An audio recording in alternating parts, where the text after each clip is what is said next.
So now we start the second lecture of the advanced graph theory. So last time we defined network. So networks are nothing but a directed graph with source and sink.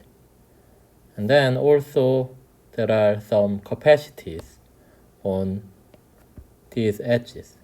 So capacities, you can imagine that as how much flow can be flown there. So there are some capacity. So you can imagine it as the size of a water pipe. And there we define flow. Flow are the functions which maps each edge of this network to a number. You can imagine that this as representing the amount of water that's flowing in that pipe. So we can say that this is 1, this is 1, let's say this was 2, and this is 1, this is 1, and this is also 1, and this is 1, this is 0, 1, 0, 1, 1. And this flow must satisfy two conditions. One is the capacity constraints, that this flow should be smaller than the capacity of the water pipe, the capacity of the edge. When you have a water pipe, the amount of water that's flow cannot be more than capacity, and it should be also non-negative. And also, another condition is that at each vertex, the flow should be conserved. It's conservation constraint. So if 2, so the flowing in amount is 2, then flowing out amount must be also 2. So we write it this way. The amount of flows that going out should be same as the amount of flow that goes in for all internal vertices.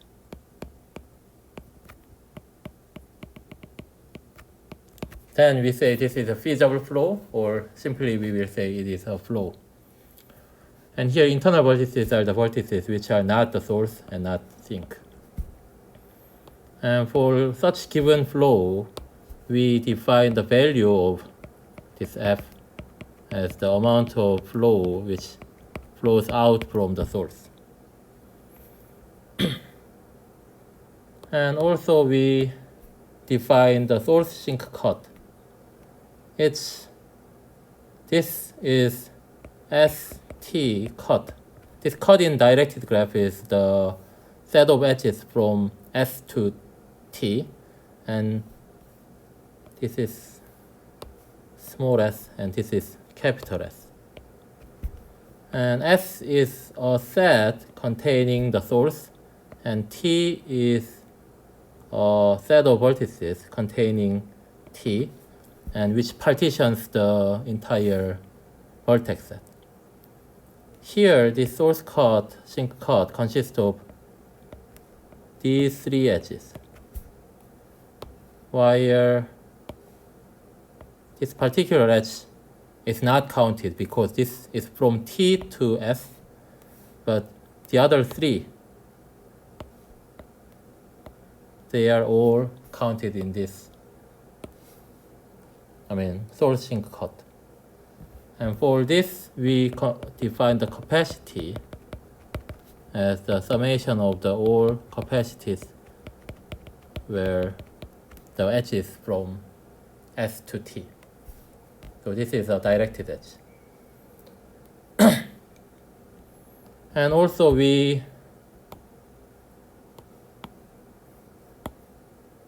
define what the F augmenting path is. So this is some convenient concept to check whether a given network is, given a flow is maximum flow or not.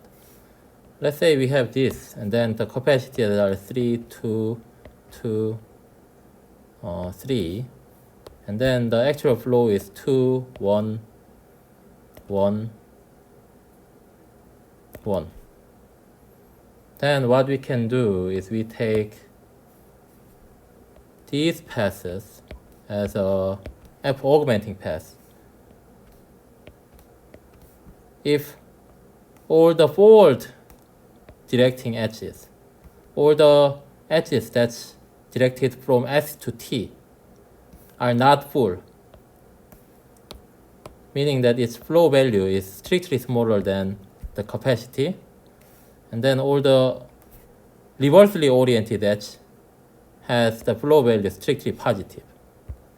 Then what we can do is we can actually add the same values to the all forwardly oriented edges and subtract the same value from all the reversely oriented edges to get a new flow. So this becomes 3, this becomes 2, this becomes 0, this becomes 2. And then this new flow have a larger value than the original one.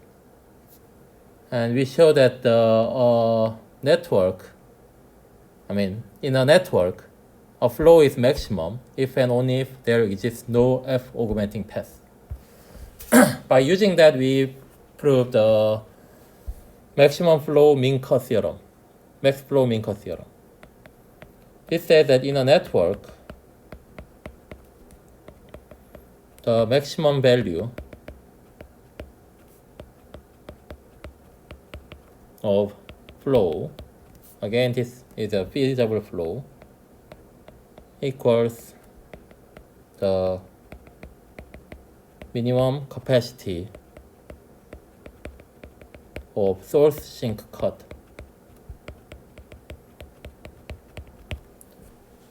So we proved this. And in many cases, we will apply this to combinatorics problem. In combinatorics problem, everything is discrete, so it's helpful if we only consider some flow with the integer value. So here, all the flow value could be non-integer. We just define it as a real valued function. But if those value are integer, then it's more helpful for us. And for that, the following theorem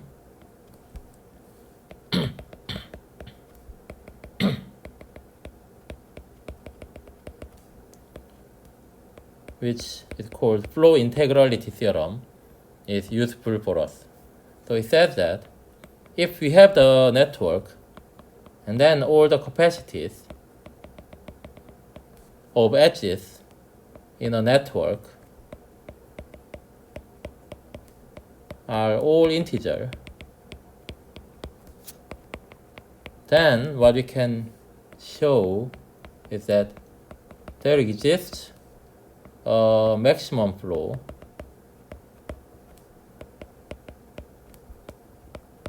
which is integral on every edge, meaning that on every edge its value on the edge is integer.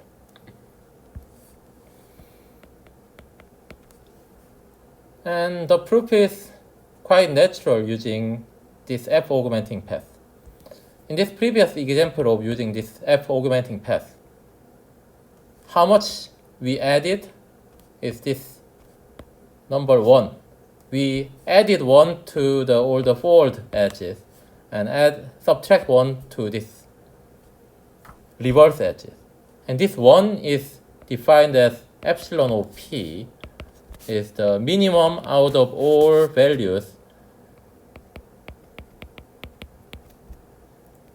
the difference between the capacity and the flow, or the capacity minus 0.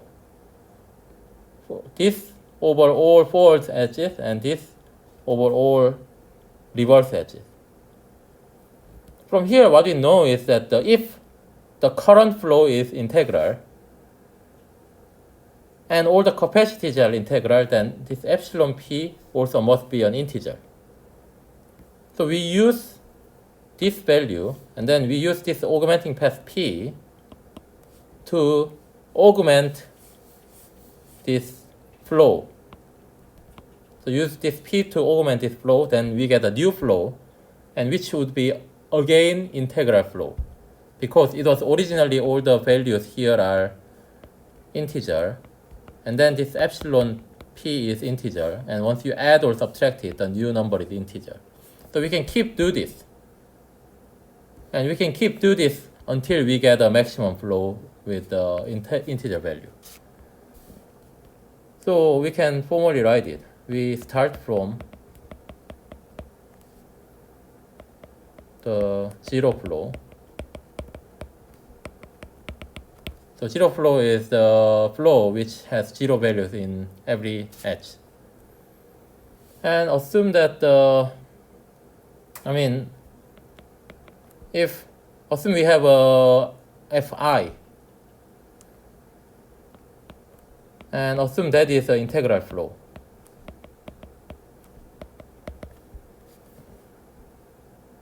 And when I is 0, we already have integral flow. And if it is not maximum, then by the theorem that we proved last time, there exists an augmenting path.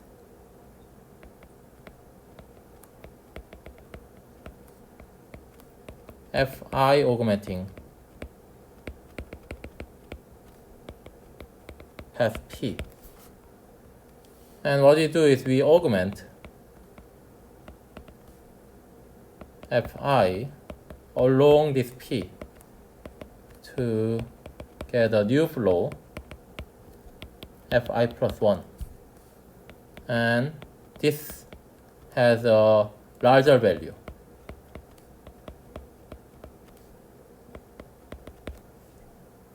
And we simply repeat this.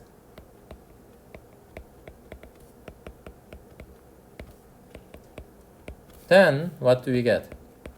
By the previous observation, all the values must be integer and they must be all increasing. Then these values are all increasing.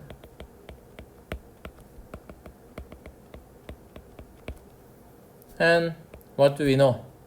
We know that maximum flow exists. That's what we proved last time. As maximum flow exists.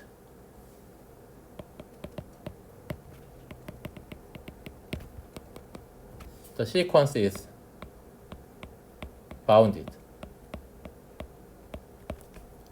Hence, so it must terminate.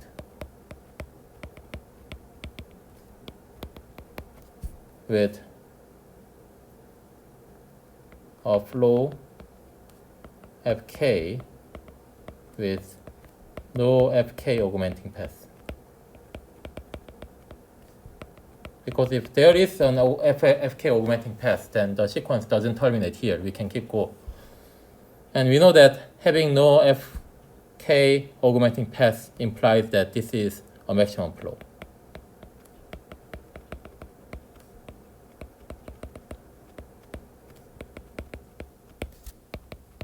And this shows that there exists a maximum flow with integer values on every edge. Moreover, this proof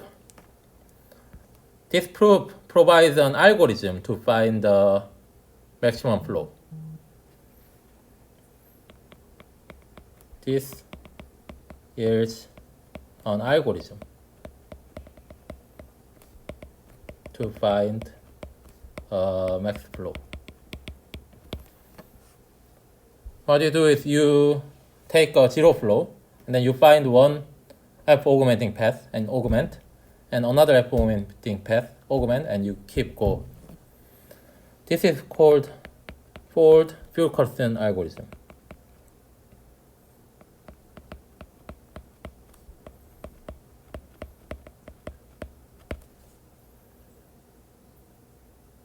And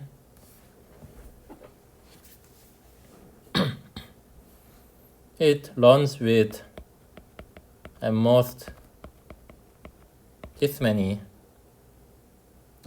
repetitions.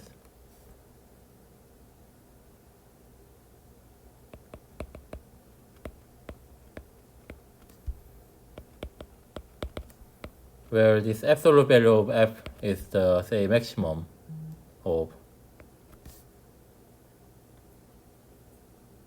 capacity. Let's say this is not f, this is c.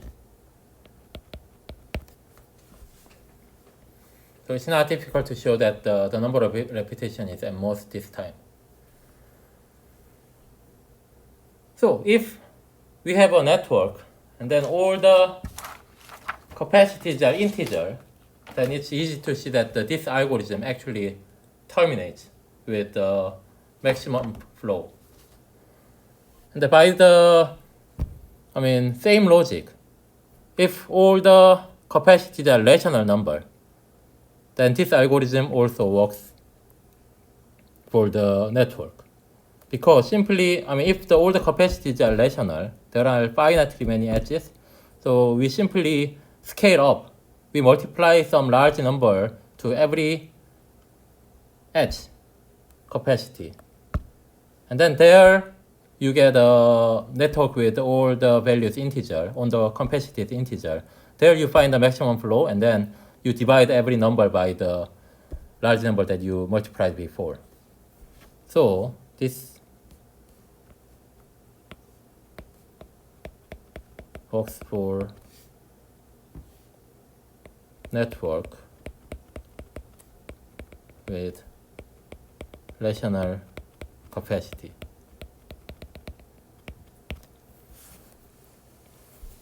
But if some capacities are not rational,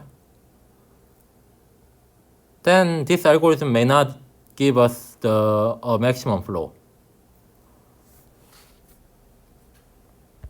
Not only that, more surprisingly, the values of the flows in this sequence